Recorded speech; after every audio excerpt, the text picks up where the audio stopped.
Division 2 players love damage over time. I should know, some of my best performing videos are dot builds, which got me wondering, could I mix the Vile Mask, Bleed and Burn status effects and the Pestilence all together and make a monster of a dot build? Well, this would be a really fucking short video if I can't. The theme that I was trying to achieve with this build was balance. Great weapon damage, debuff damage, dot ticks, and crowd control. Let's be honest, most new players overlook crowd control, and that is a big mistake, because when enemy players are helpless, your DPS goes up and you need less healing. But more on that later. Let's jump into this 4 horseman build and start with one of my favourite exotics, the Vile Mask. This comes with the talent Toxic Delivery and our first damage over time debuff. The debuff scales with the status effects attribute off the base damage that my concussion grenade does. So I've rolled status effects onto every piece of gear to buff this. To trigger the Vile Mask debuff, I need to apply a status effect, and with this build I have 3 ways of doing this. I have my 2 skills, the Burn Sticky Bomb and the Fast Starter Chem Launcher. I love this combination.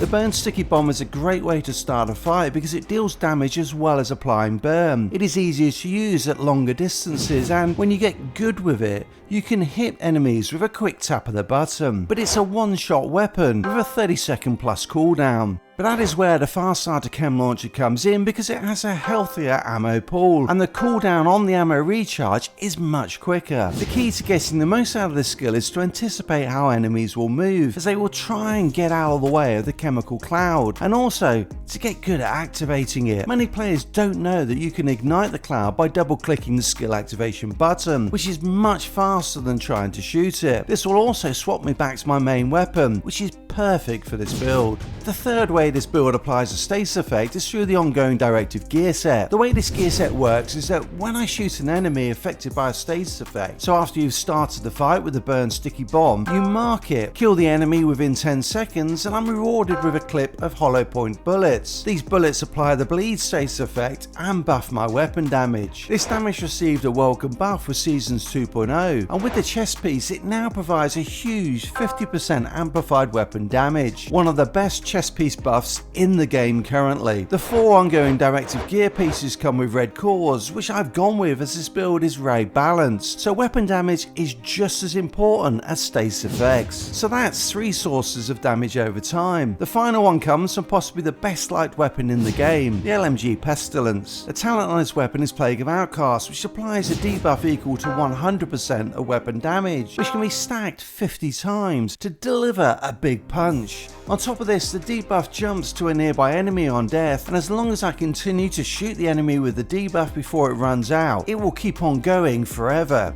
Now it's worth noting that the amplified weapon damage from the ongoing directive gear set does not buff the Pestilence debuff, but that's in line with the theme of this build. The final piece of gear is a critical one for the build because it adds a ton of crowd control. It is a brand set backpack with a talent Creeping Death. The awesome talent spreads status effects to all enemies within 8 meters of my target every 15 seconds, so that opening Burn Sticky Bomb spreads the status effect to every enemy in the group, which also triggers the Vile Mask debuff on all of them and makes them easy targets as they stagger around. This does only work with status effects and not debuffs, so just the Burn and Bleed on this build, so don't expect a 50 stack Plague of Outcasts debuff to suddenly be destroying every enemy in a zone. I said a brand set backpack because there are plenty of options to go with. I went with Palisades with a blue core as I felt that I needed just a little more survivability from the build, but you could also go with Bellstone Armory for some armor regen, or if you're feeling more comfortable, Golem Gear or Electrique for more status effects, China Light to increase the Vile Mask debuff, or Walker Harris to increase the Pestilence debuff. Pick your medicine.